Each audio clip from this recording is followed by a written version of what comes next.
నమస్కారం. ప్రేక్షకులందరికీ శుభోదయం. ఈనాటి పావన కార్తీక శుభయోగం శీర్షికన కార్తీక మాసంలో బహుళపక్షంలో వచ్చే త్రయోదశి సందర్భంగా ఎలాంటి విధి విధానాలు పాటించాలో, తద్వారా ఎలాంటి ప్రయోజనాలు సిద్ధింపజేసుకోవచ్చో పరిశీలిద్దాం. కార్తీక మాసంలో బహుళపక్షంలో వచ్చే త్రయోదశి నాడు యమదీపాన్ని వెలిగించిన, దీపదానం చేసిన ఉత్తమ ఫలితాలు కలుగుతాయి. కార్తీక బహుళ త్రయోదశి గురించి స్కాంద పురాణాంతర్గత వైష్ణవ ఖండంలో ఒక ప్రత్యేకమైన శ్లోకం చెప్పారు. ఆ శ్లోకం ఏంటంటే, మృత్యున పాశదండాభ్యాం కాలేన చ మయా సహ త్రయోదశ్యాం దీపదానాత్ సూర్యజ ప్రియతామితి. ఈ శ్లోకం స్కాంద పురాణం వైష్ణవ ఖండంలో చెప్పారు. అంటే ఎప్పుడైనా సరే బహుళపక్షంలో త్రయోదశి రోజు దీపదానం చేస్తే మృత్యునా పాశదండాభ్యాం, మృత్యుదేవత పాశము దండము, కాలేనచ మయా సహ కాలపురుషుడు యమధర్మరాజు, వీళ్ళందరూ కూడా త్రయోదశ్యాం దీపదానాత్ సూర్యజ ప్రియతామితి, యమధర్మరాజుతో పాటుగా త్రయోదశి నాడు ఇచ్చే ఈ దీపదానం వల్ల సంతృప్తి చెందుతారు అని అర్థం. అంటే బహుళపక్షంలో త్రయోదశి సందర్భంగా ఎవరైతే దీపదానం ఇస్తారో వాళ్ళు యమధర్మరాజు అనుగ్రహంతో పాటు మృత్యుదేవత అనుగ్రహాన్ని, కాలపురుషుడి అనుగ్రహాన్ని పొందుతారు. యమధర్మరాజు ధరించేటటువంటి పాశం అనుగ్రహాన్ని పొందుతారని స్కాంద పురాణంలో వైష్ణవ ఖండంలో ఈ శ్లోకం ద్వారా చెప్పడం జరిగింది. కాబట్టి అపమృత్యు దోషాలు తొలగింపజేసుకోవటానికి ఈరోజు గృహంలో సభ్యులందరూ ప్రతి ఒక్కరూ కూడా కనీసం 4 దీపాలు వెలిగించి ఆ దీపాలు దానమిస్తూ యమాయ నమః అంటూ యమధర్మరాజును మనసులో స్మరించుకోవాలి. కార్తీక బహుళ త్రయోదశి సందర్భంగా ఇలా దీపాలు దానమిస్తూ యమధర్మరాజును స్మరించుకున్నట్లయితే ఈ యమదీప దానం వల్ల అపమృత్యు దోషాలు తొలగిపోతాయి, దీర్ఘాయుర్దాయం కలుగుతుంది, ప్రయాణాల్లో భద్రత ఏర్పడుతుంది, ప్రయాణాలు విజయవంతం చేసుకోవచ్చు. అలాగే కార్తీక బహుళ త్రయోదశి నాడు నవగ్రహాలను పూజిస్తే ఉత్తమ ఫలితాలు కలుగుతాయని తిథితత్వము, ధర్మసింధు అనే ప్రామాణిక గ్రంథాల్లో చెప్పారు. కాబట్టి ఈరోజు దేవాలయంలో నవగ్రహాల దగ్గరకు వెళ్ళి నవగ్రహాలకు ప్రదక్షిణలు చేయాలి. అలా చేయటం ద్వారా నవగ్రహ దోషాలను తొలగింపజేసుకుని నవగ్రహాల సంపూర్ణమైన అనుగ్రహానికి పాత్రలు కావచ్చు. అలాగే కార్తీక బహుళ త్రయోదశి నాడు గోత్రిరాత్రా వ్రతాన్ని ప్రారంభించి ఆచరిస్తే సకల దేవతా స్వరూపమైన గోమాత అనుగ్రహానికి సులభంగా పాత్రలు కావచ్చని కూడా ప్రామాణిక గ్రంథాల్లో చెప్పారు. గోత్రిరాత్రా వ్రతము అంటే అర్థం ఏంటంటే, కార్తీక మాసం బహుళపక్షం త్రయోదశి, బహుళపక్షం చతుర్దశి, కార్తీక అమావాస్య, ఈ 3 రోజులు కూడా రాత్రి సమయంలో గోమాతను పూజించాలి.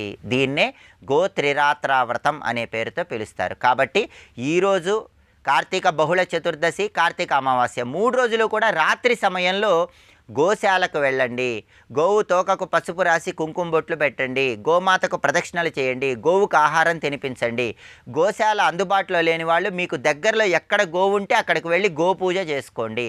అలా వీలు కాని పక్షంలో రాత్రి సమయంలో గృహంలో అయినా సరే గోవు బొమ్మ లేదా గోవు చిత్రపటం దగ్గర దీపం వెలిగించి నైవేద్యం సమర్పించి పుష్పాలతో పూజించడం ద్వారా సకల దేవతా స్వరూపమైన గోమాత అనుగ్రహానికి ప్రతి ఒక్కరూ సులభంగా పాత్రలు కావచ్చు. కాబట్టి కార్తీక బహుళ త్రయోదశి సందర్భంగా యమదీప దానాలు ఇవ్వండి, నవగ్రహాలకు ప్రదక్షిణలు చేయండి.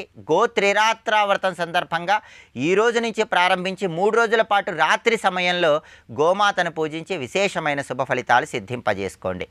రేపటి పావన కార్తీక శుభయోగం శీర్షికన కార్తీక మాసంలో వచ్చే మాస శివరాత్రి సందర్భంగా ఎలాంటి విధి విధానాలు పాటించాలో, తద్వారా ఎలాంటి ప్రయోజనాలు సిద్ధింపజేసుకోవచ్చో పరిశీలిద్దాం.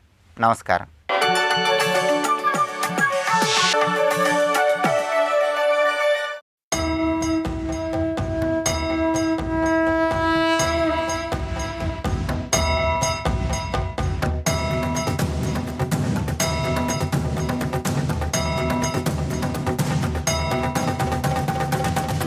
ప్రాసాదకర్మ్య సదన పురాపురరాజి విరాజితే రత్నస్ఫాటిక కుడ్యాది స్వర్ణతాభిర్విభూషితే.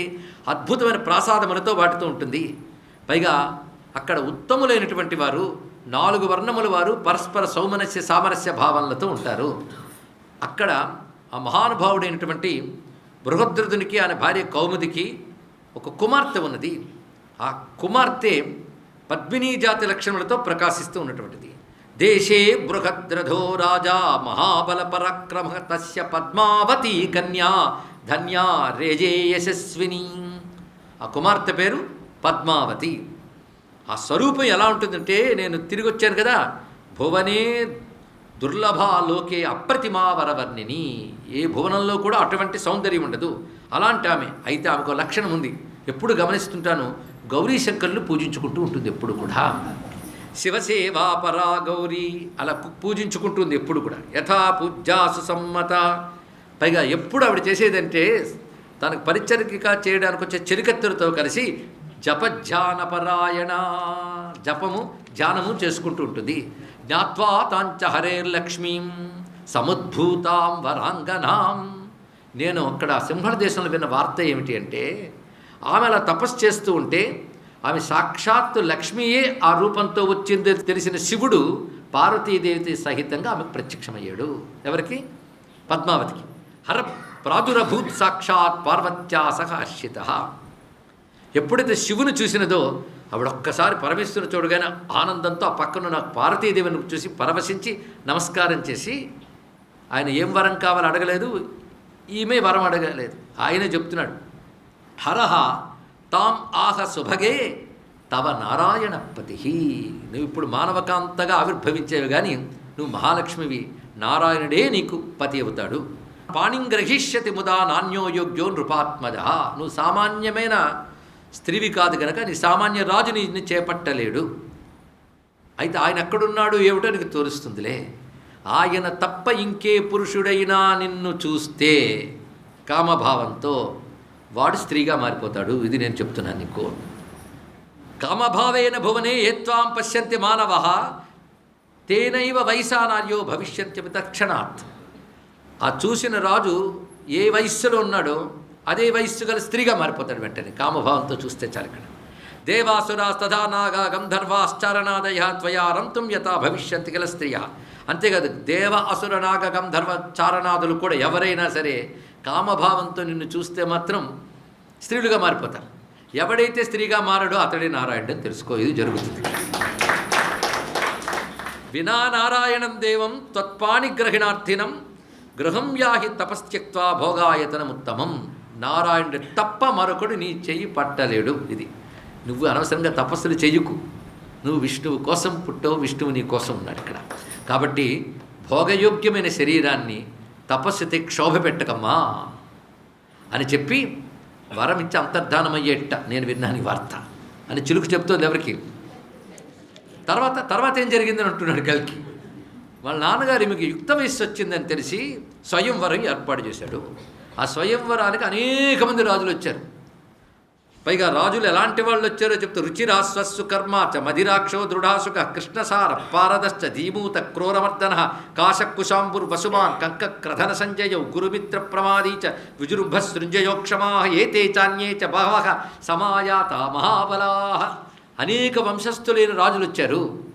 కానీ వీళ్ళందరూ అక్కడ ఉండగా ఈమె మాత్రం శివుడు చెప్పిన మాటలు దృష్టిలో పెట్టుకుని విష్ణువునే చింతన చేస్తూ, అంటే విష్ణువు కూడా ఎందుకు వచ్చు కదా అని వచ్చినది. తనకు శివుడు చెప్పాడు కనుక విష్ణువుని పోల్చుకోవడం సులభం. ఆ వరమాల పట్టుకొచ్చింది. కానీ చిత్రం ఏంటంటే, ఈమెను చూసిన ప్రతి పురుషుడికి మనస్సులో తప్పకుండా ఈమె నాకు సొంతమైతే బాగుందని భావం కలిగిన తక్షణం వాళ్ళందరూ స్త్రీలుగా మారి కింద పడిపోయారు. అయితే ఒక్కడి వీడు తెలుసుకుంది విష్ణువు రాలేదని. విష్ణువు వస్తే అనొక్కడే పురుషుడు అక్కడ నిలబడి ఉంటాడు. ఆ కారణం చేత ఈవిడ ఆశ్చర్యపోయింది. పైగా వాళ్ళ స్త్రీలుగా మారితే మారిపోయారు సరే, ఈమె భక్తులై పరిచారికలకు వెనక తిరుగుతున్నారు ఇక్కడ.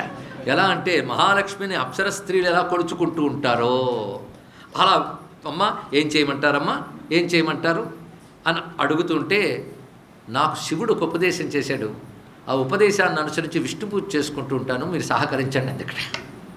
అందుకు వాళ్ళందరూ ఆ విధంగా సహకరిస్తున్నారు. కానీ మనస్సులో వేదన పట్టుకుంది. ఎందుకంటే శివుడు చెప్పాడనే ధైర్యం ఉంది, కానీ విష్ణువు ఇప్పుడు ఎక్కడున్నాడు? అసలు నేను మహాలక్ష్మిని అంటున్నారే కానీ, అంటే అవతారం ఉపాధి వెళ్ళినప్పుడు తాదాత్మ్యంతో అంటుంది ఇక్కడ. నేను విష్ణువుని చేపట్టగలంత దాన్న విఫలత్వం అనుప్రాప్తం బీజముక్తం యథోషరే. నా ప్రయత్నములన్నీ ఎలా అయిపోయాయంటే, నేను ఇంతకాలం చేసిన శివపూజ కూడా శివసేవనం ఊషర క్షేత్రంలో వేసిన విత్తనంలాగా నా శివసేవంతా వ్యర్థమైందా? అదేంటే లక్ష్మీపతి అయిన హరి నన్ను చేపడతాడా? నా పట్ల ఆయన కోరిక కలుగుతుందా? ఏ కోరిక లేనివాడు, సర్వ కోరికలు తీర్చగలిగే సర్వ ఐశ్వర్యాధిదేవత లక్ష్మి యొక్క పతి. హరిర్లక్ష్మీపతి సర్వజగతామధిప ప్రభు మత్కృతేప్యభిలాషం కిం కరిష్యతి జగత్పతి. నా పట్ల ఎలా ఉంటుంది? ఒకవేళ శివుడి మాటలు అబద్ధమవుతాయా? మళ్ళీ మనస్సులో రకరకాల భావాలు. ఇది శంభోర్వచోమిచ్చా యది విష్ణుర్నమాం స్మరే. ఒకవేళ శివుడి మాటలు అబద్ధమైతే, విష్ణువు నన్ను అనుగ్రహించకపోతే ఈ శరీరాన్ని అగ్నికి ఆహుతి చేయదలుచుకున్నాను అని చెప్తూ ఆ విష్ణువునే చింతన చేస్తున్నది ఇక్కడ. అలా ఉన్నటువంటి స్థితిలో ఉన్నది అని చెప్తూ విష్ణువుని విడిచిపెట్టి ఎలా జీవించగలను అని బాధపడుతున్నది. అలా ఉన్నటువంటి ఆమెను నేను చూశాను. ఇది చిలుక చెప్తున్నటువంటి అంశం ఇక్కడ. అప్పుడు మాట్లాడేవి చెప్పినప్పుడు ఆ చిలుక పలకరించేవిగా, ఇంకేం ఏం చెప్పలేదు, పలకరించిన విషయం అంతా తెలుసుకున్నాడు. అయితే నువ్వు ఆమె గురించి ఎలాగైతే నాకు చెప్పేవో నా గురించి వెళ్ళి ఆమెకు కూడా చెప్పు అని చిలుకను సందేశంగా పంపిస్తున్నాడు ఇక్కడ. అప్పుడు ఆమె మళ్ళీ చిలుక బయలుదేరింది. ఎక్కడికి?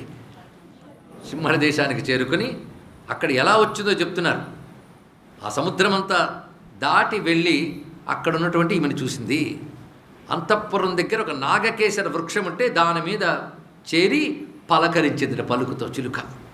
కుశలంతే వరారోహే రూపయౌవనశాలిని త్వాం లోలనయనాం మన్యే లక్ష్మీ రూపామివాపరాం.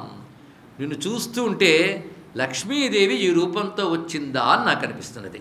ఎందుకంటే చూడ లక్షణాలు.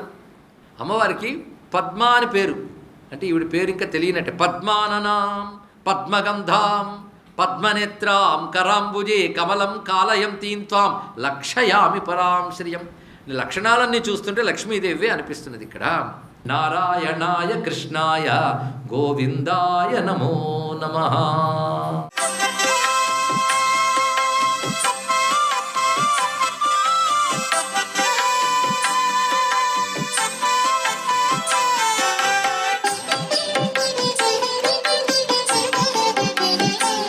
హరహర మహాదేవ శంభో శంకర. ఓం నమః శివాయ. ఓం నమో నారాయణాయ. శ్రీ కార్తీక దామోదరాయ నమః. దత్తాత్రేయుని అవతారమితడు అంటూ మనం గురు పరంపరాతత్వంలో విరాజిల్లేటువంటి ఆలయాల్ని ఈరోజు దర్శించాలి. అంటే సాయిబాబా ఆలయం, అలాగే రాఘవేంద్ర స్వామి ఆలయం, అలాగే ఔదంబర వృక్ష సందర్శనం. వీలైతే పిఠాపురంలో ఉండేటువంటి ఆ దత్త పాదుకుల్ని దర్శిస్తేనే చాలండి. ఈ కార్తీక మాసంలో అద్వితీయవంతమైన అభివృద్ధి కలిగి తీరుతుంది. కుక్కడేశ్వర స్వామి అక్కడ కొలువై ఉన్నాడు కదా, ఆ స్వామి దర్శనం కార్తీక మాసంలో గురువారం నాడు అద్వితీయమైన ప్రభావాన్ని మనకు అందిస్తుంది.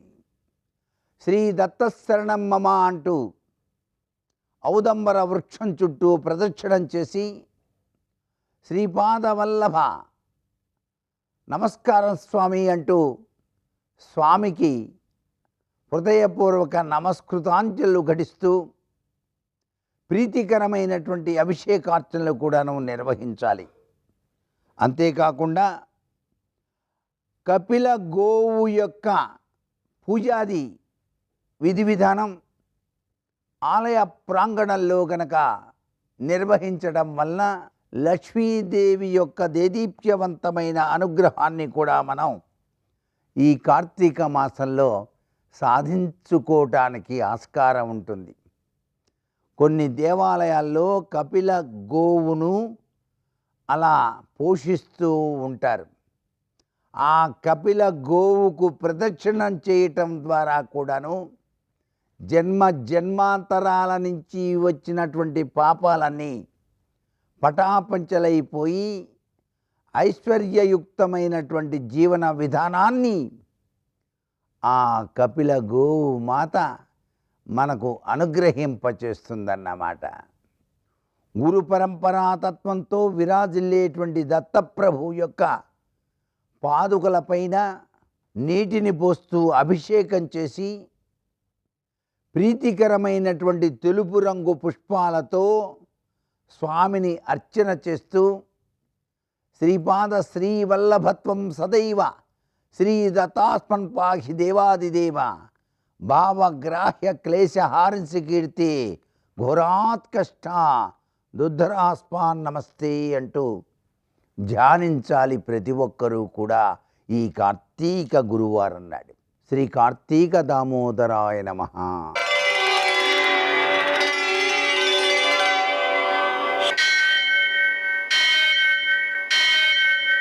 सहस्रशीर्षं देवं विश्वाक्षं विश्वशम्भुवं विश्वं नारायणं देवमक्षरं परमं पदं विश्वतः परमां नित्यं विश्वं नारायणगुं हरिं विश्वमेवेदं पुरुषस्तद्विश्वमुपजीवति पतिं विश्वस्यात्मेश्वरगुं शाश्वतगुं शिवमच्युतं नारायणं महाज्ञेयं विश्वात्मानं परायणम्.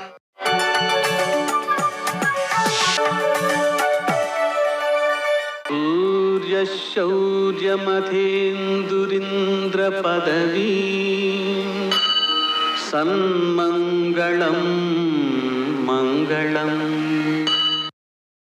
నమస్తే భగవన్ దేవదత్తాత్రేయ జగత్ప్రభో సర్వబాధా ప్రశమనం కురు శాంతిం ప్రయచ్చమే. నేటి కాలమాన విశేషాలను గమనిద్దాం.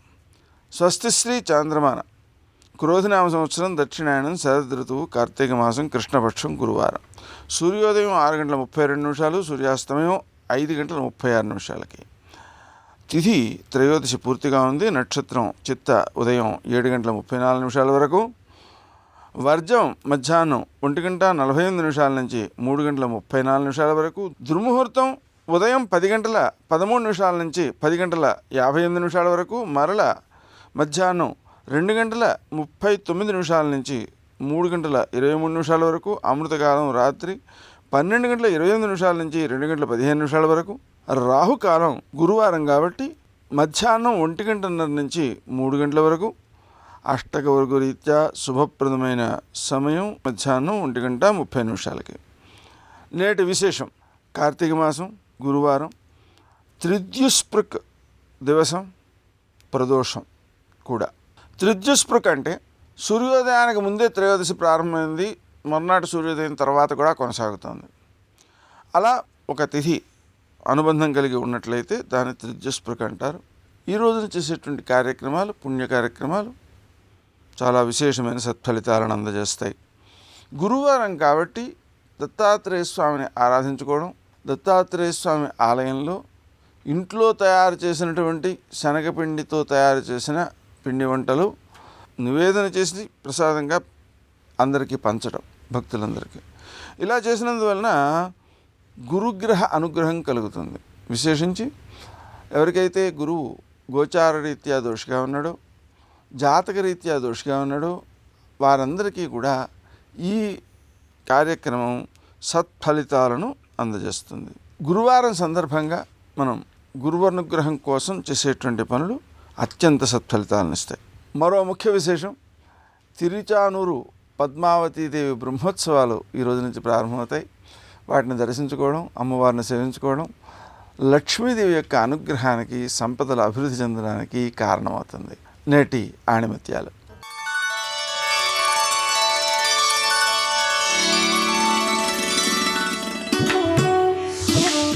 జీవితంలో ఒదిగి ఉండగలిగిన వారే త్వరగా ఎదుగుతారు.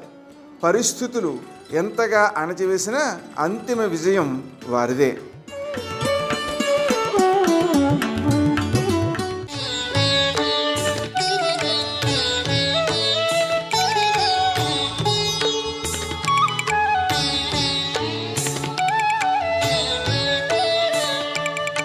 పరమేశ్వరుణ్ణి తను కౌగిలించుకుంటోంది, దగ్గర పెట్టుకుంటోంది, కట్టేస్తోందని తనకి తెలుసా? తెలియదు. సంతోషంతో ముడేసేస్తోంది, మళ్ళీ తిప్పుతోంది. తజ్జనని లోగిటంగల రజ్జు పరంపరల క్రమరం శిశు కట్టన్ ఆ బొజ్జ తిరిగిరాదయ్యే జగజ్జాలములున్న బొజ్జ కట్టందరమే. సమస్త బ్రహ్మాండములున్న పొట్టని లౌకికమైన తాడుతో కట్టగలదా గోపిక? ఆ తాళ్ళు తెస్తోంది, తిప్పుతోంది, 2 అంగుళాలు తక్కువ వస్తోంది, మళ్ళీ పెడుతోంది, మళ్ళీ తీసుకొస్తోంది, మళ్ళీ ముడేస్తోంది, మళ్ళీ నడుం చుట్టూ చెయ్యేస్తోంది, మళ్ళీ తిప్పుతోంది, మళ్ళీ 2 అంగుళాలు తక్కువ వస్తోంది. ఏమిట్రా ఎన్ని తాళ్ళు ముడేసినా 2 అంగుళాలు తక్కువ అవుతున్నాయన్న విషయాన్ని ఆవిడ ఆలోచించలేదు, మరిచిపోయారు. ఆయన ఒకటి చూస్తున్నాడు. ఆయన ఏం చూస్తున్నాడు? ఒడల చెమటలెగయనుత్తరీయము జార తురుముకున్న విరులు జారిరాల పట్టరాని తనను పట్టెదనని చింత కట్టుకున్న తల్లి కరుణ చూచి. అమ్మా, నన్ను లోకంలో ఎవరు పట్టుకోలేరమ్మా, నన్ను పట్టుకుంటానని సంకల్పం చేయడానికి వ్రతాలు లేవు, నోములు లేవు. పిచ్చి తల్లి, నన్ను పట్టుకుంటానంటున్నావు, నన్ను కట్టేస్తానంటున్నావు. అమ్మా, నువ్వు పట్టుకుంటానంటే నేను పట్టుబడను. నేను పట్టుబడాలనుకుంటే నువ్వు పట్టుకుందామన్న ప్రయత్నం లేకపోయినా పట్టుబడతాను. ఇదే రెండు ముళ్ళు తగ్గడం. ఇప్పుడు ఆయన ఒకదానికి లొంగిపోయాడు. దేనికి? అయ్యో పిచ్చి అమ్మ నన్ను పట్టుకుంటానని వెంటపడుతోంది. ఈ వెంటపడటంలో ఆ కొప్పు విడిపోయింది, పువ్వులన్నీ పడిపోయాయి, ఒళ్ళంతా చెమట పట్టేసింది. నన్ను పట్టుకోలేనని తెలుసుకోలేక నన్ను పట్టుకుంటాను, కట్టేస్తానని తిరుగుతోంది. అమ్మా, నేను పట్టుబడిపోతానమ్మా అన్నాడు. ఆయన పట్టుబడతానన్నాడు కనుక చిక్కడు సిరికౌగిటిలో చిక్కడు సనకాదు యోగి చిత్తాబ్జములం చిక్కడు శృతిలతి కావలి చిక్కెనతడు నీల తల్లి చేతన్ రోలం. ఆయన చిక్కడు సిరికౌగిటిలో, లక్ష్మీదేవి కౌగిటికి చిక్కడు, చిక్కడు సిరికౌగిటిలో చిక్కడు సనకాదు యోగి చిత్తాబ్జములన్, సనకసనందనాది మహర్షుల యొక్క హృదయ పద్మముల యందు దొరకడు. చిక్కడు శృతిలతి కావలి, వేద మంత్రములకు లొంగడు.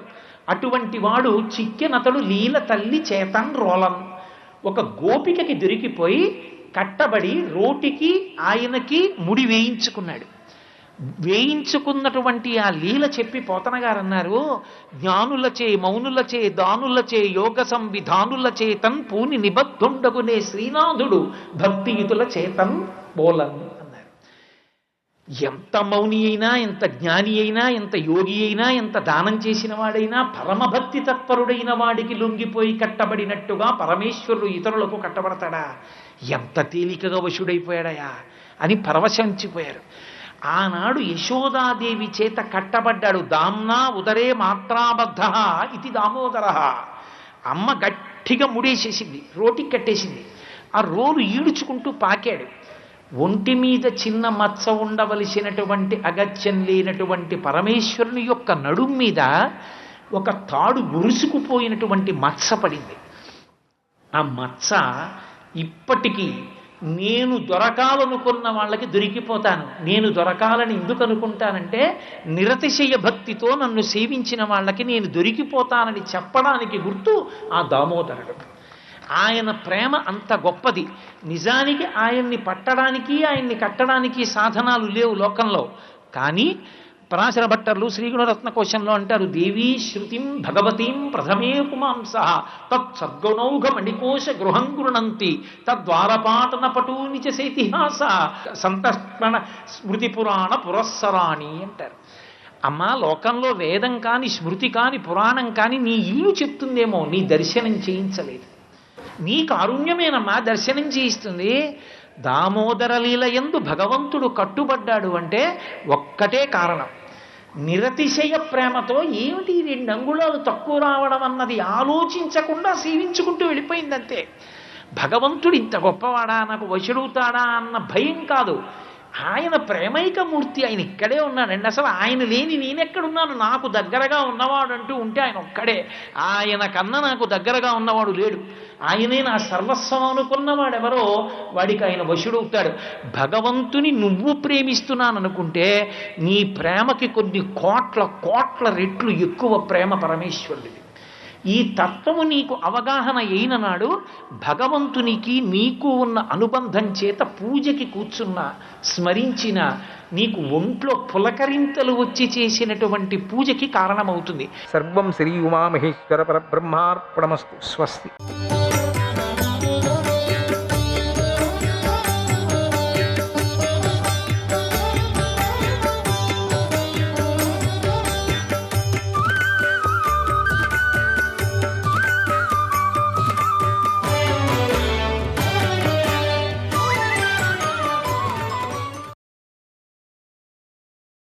ఎలాంటి సందేహం లేకుండా ఆ అరణిని మతిస్తూనే ఉన్నాడు. అప్పుడు అరణిలో నుంచి శుకమహర్షి అవతరించాడు. అరణితో కూడా శుక్రమథనం జరగటం చేత శుకుడు పుట్టాడు. అలా మహాయోగి మహాతపస్వి పరమ ఋషి జన్మించాడు. అప్పుడు గంగాదేవి ఆ మేరు పర్వతం మీదకొచ్చి తన జలంతో ఆ శుకుడికి స్నానం చేయించింది. తర్వాత ఆ శుక మహర్షి కోసం ఆకాశం నుంచి దండం, నల్లజింక చర్మము భూమి మీద పడ్డాయి. ఆ శుభ సమయంలో గంధర్వులు గానం చేశారు, అప్సరసలు నాట్యం చేశారు, దేవదుందుబులు చాలా పెద్ద ధ్వనితో మ్రోగాయి. వసువు, తుంబురుడు, నారదుడు, ఆహా ఊహు అనే గంధర్వులు మంగళగీతాలను పాడారు. అక్కడికి ఇంద్రుడు మొదలైన లోకపాలకులు, దేవతలు, దేవఋషులు, బ్రహ్మర్షులు వచ్చారు. వాయుదేవుడు నానా విధాలైన దివ్య పుష్పాలను వర్షించాడు. స్థావర జంగమాత్మకమైన జగత్తంతా పరమానందం పడింది. అప్పుడు శివుడు పార్వతీదేవితో కలిసి సంతోషంగా వచ్చి శుకుడిని శాస్త్రవిధి ప్రకారంగా ఉపనయనం చేశాడు. అప్పుడు ఇంద్రుడు ఎంతో ప్రేమతో దివ్యమైనది, అద్భుతమైనదైన కమండలాన్ని, దేవతలకు తగిన వస్త్రాలను ఇచ్చాడు. అంటే అయోనిజుడు ఆ అగ్ని నుంచి పుట్టినవాడు. ఆ చిలుకను అనుకున్నాడు కాబట్టి ఆ చిలుక రూపంతో పుట్టాడు. వేల కొలది హంసాలు, నెమళ్ళు, బెగ్గురు పక్షులు, చిలుకలు, పాలపిట్టలు శుకుడికి ప్రదక్షిణం చేశాయి. ఆ శుకుడు కదా వాళ్ళందరికీ ఇక ఆ దేవత. తరువాత శుకుడు బ్రహ్మచర్య దీక్షను పాటించి అక్కడే నివసించసాగాడు. ఆ మహర్షి మహామేధావి, నియమాలు పాటిస్తూ ఉంటాడు, ఏకాగ్రచిత్తుడై ఉన్నాడు. ధర్మరాజా, పుట్టుకతోనే సుఖమహర్షికి రహస్య విషయాలు సంగ్రహాలతో సహా సమస్త వేదాలు తెలిసాయి. తండ్రి అయినటువంటి వ్యాస మహర్షికి తెలిసినట్లుగానే హృదయంలో ఉన్నాయి.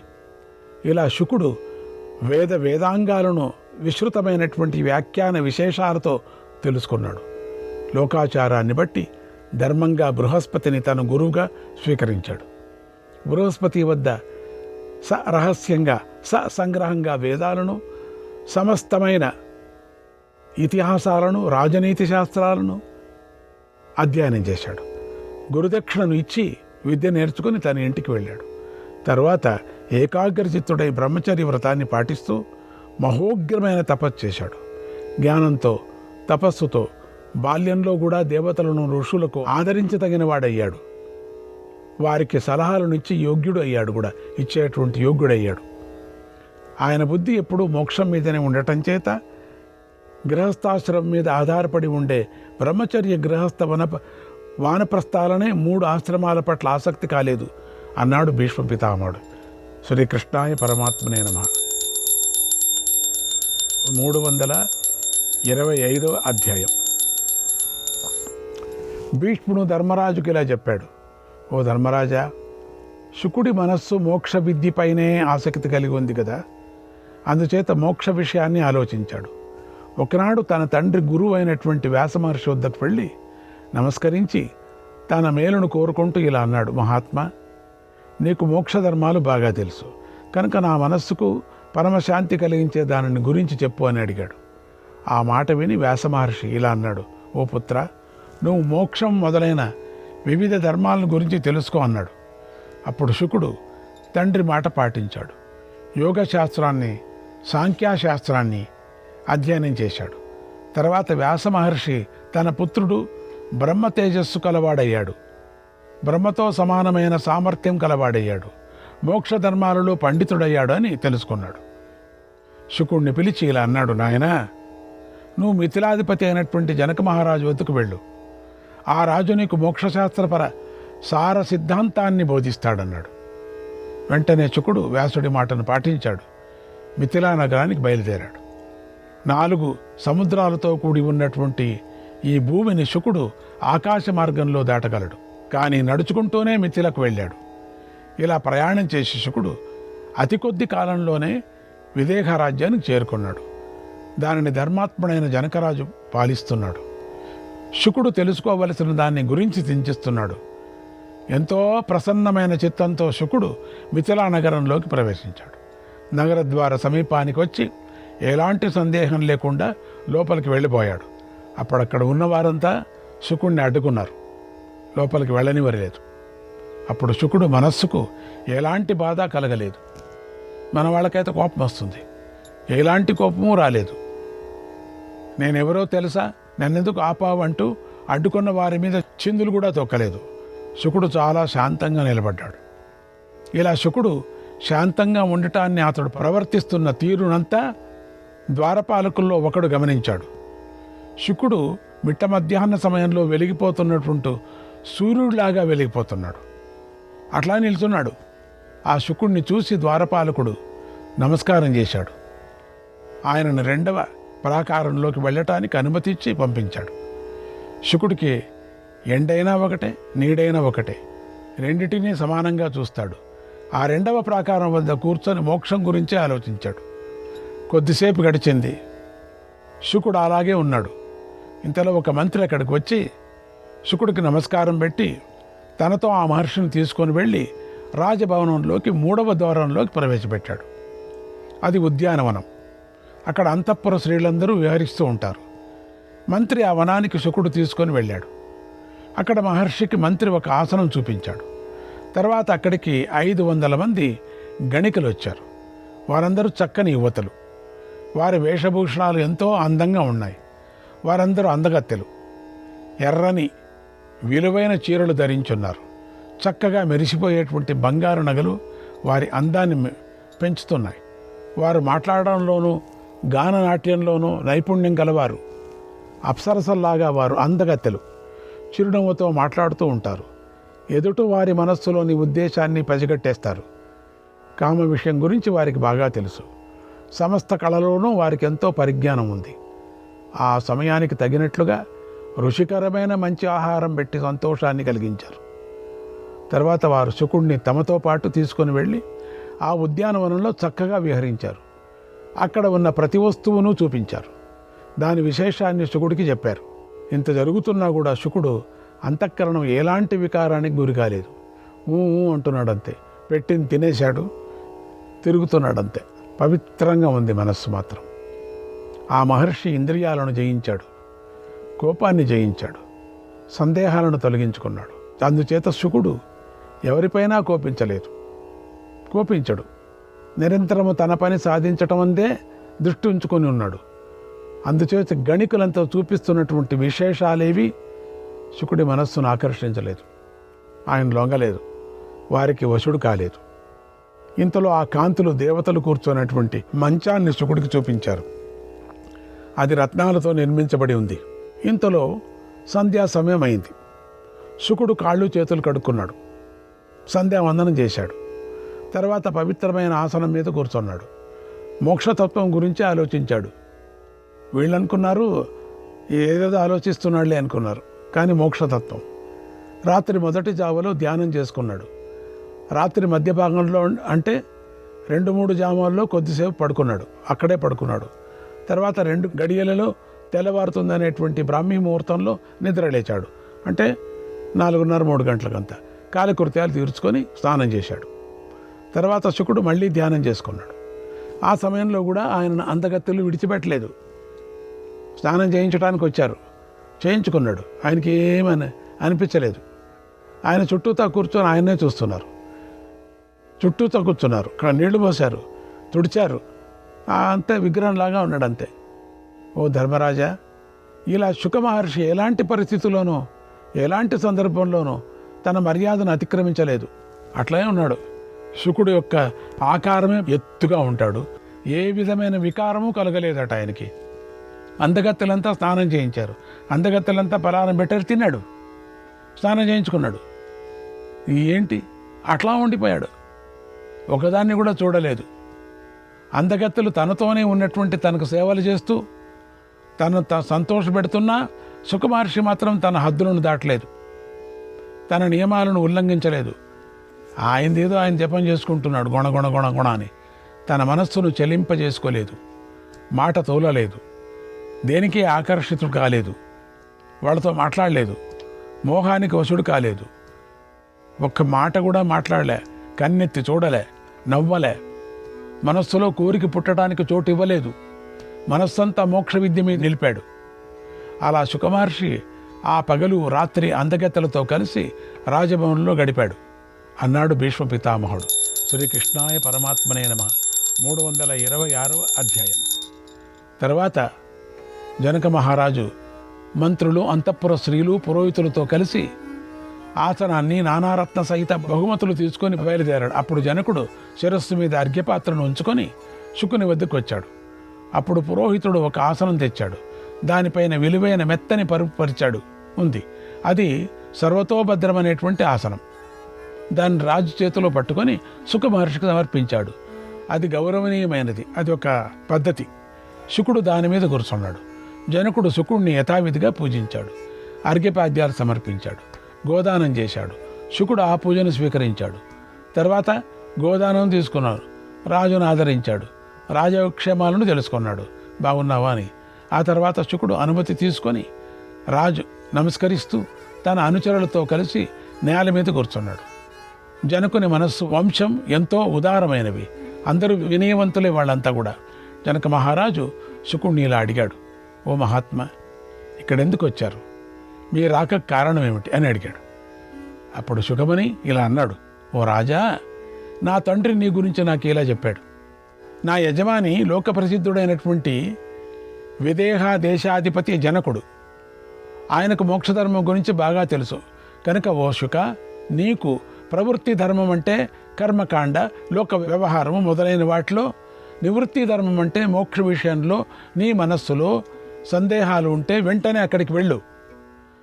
ఆయన నీ సందేహాలు తీరుస్తాడని మా తండ్రి గారు చెప్పారు. కనుక ఓ ధర్మాత్మ, నేను తండ్రి గారి ఆజ్ఞ వల్ల నీ దగ్గరికి వచ్చాను.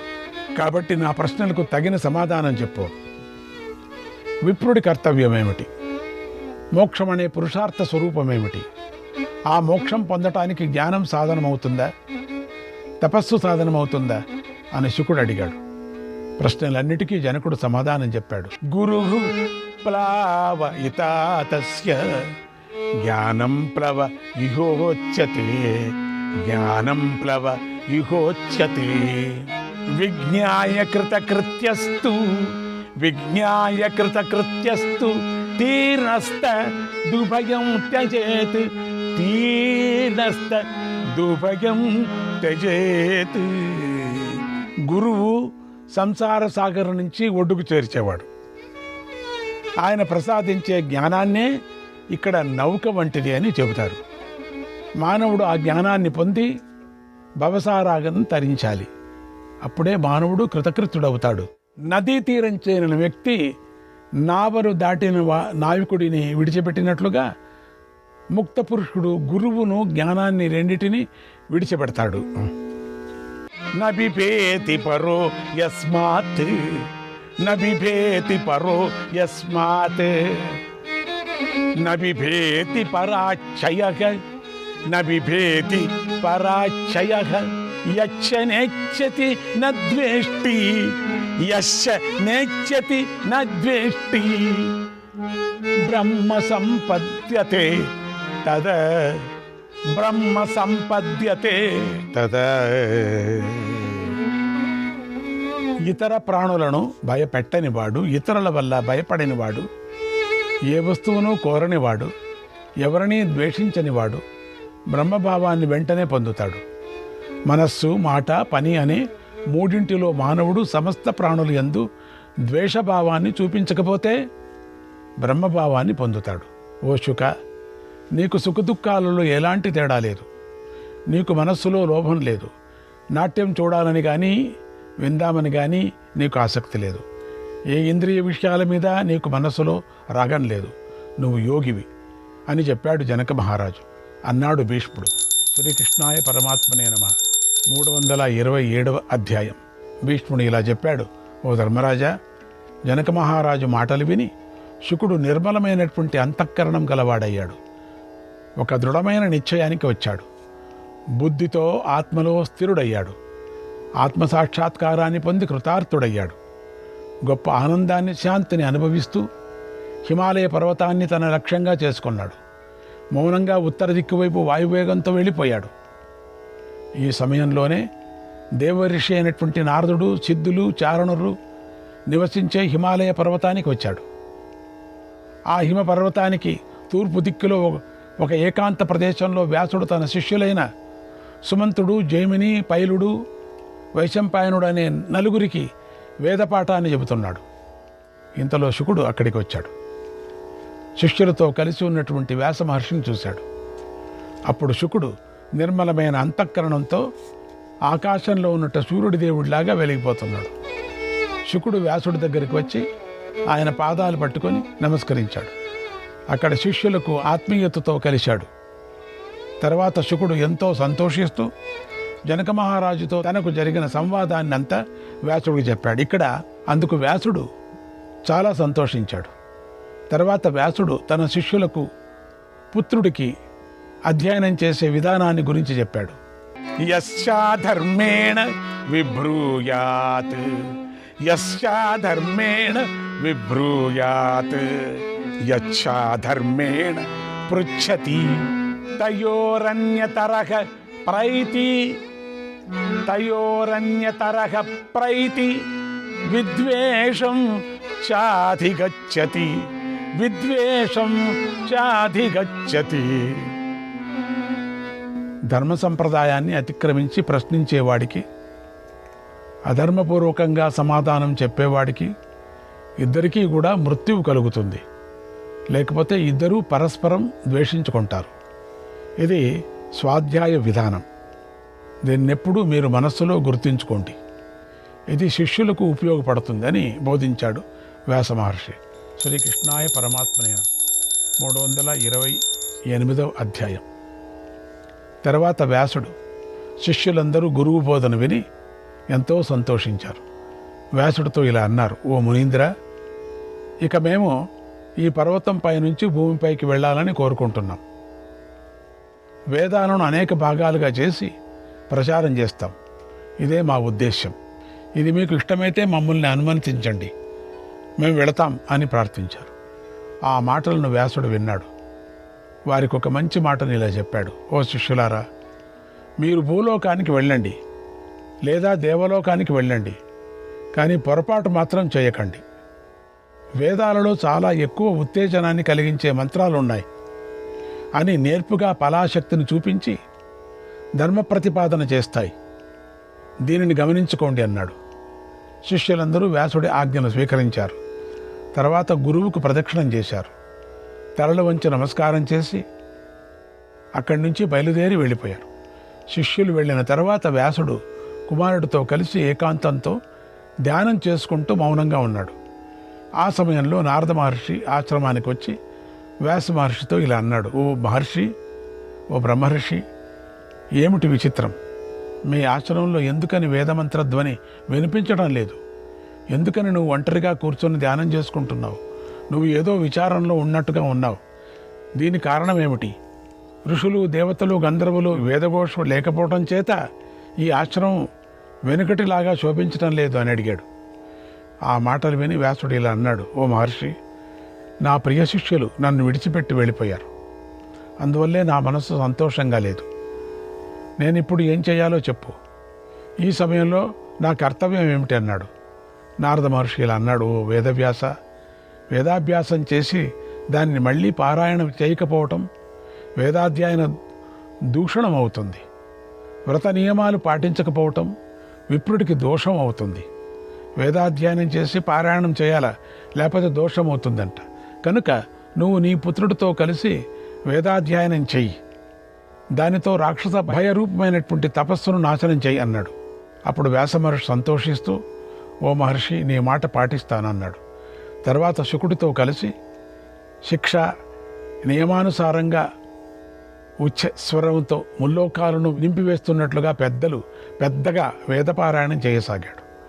అలా ఆ తండ్రి కొడుకులు వేదం చదువుతూ ఉండగా సముద్ర వాయువు ప్రేరేపించబడి మహావేగంతో వీచసాగింది. అప్పుడు శుకుడు గాలి వీచటానికి గల కారణాన్ని, అనధ్యాయనాన్ని గురించి విషయాన్ని చెప్పండి అని ప్రార్థించాడు. వ్యాసుడు ఇలా చెప్పాడు, నాయన, ఇది విష్ణుదేవుడి నిశ్వాస వాయువు. ఆ నిశ్వాస వాయువు వేగంతో ప్రకటమైనప్పుడు ఈ జగత్తంతా బాధపడుతుంది.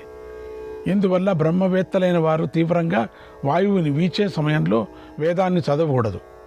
వేదాలు కూడా భగవంతుడి నిశ్వాసాలై ఉన్నాయి. ఆ సమయంలో వేదపారాయణం చేస్తే వాయువు వల్ల వాయువుకు భయం కలుగుతుంది, వేదం కూడా కలత చెందుతుంది. ఇది అనధ్యాయ విషయం. శ్రీకృష్ణాయ పరమాత్మనే నమః.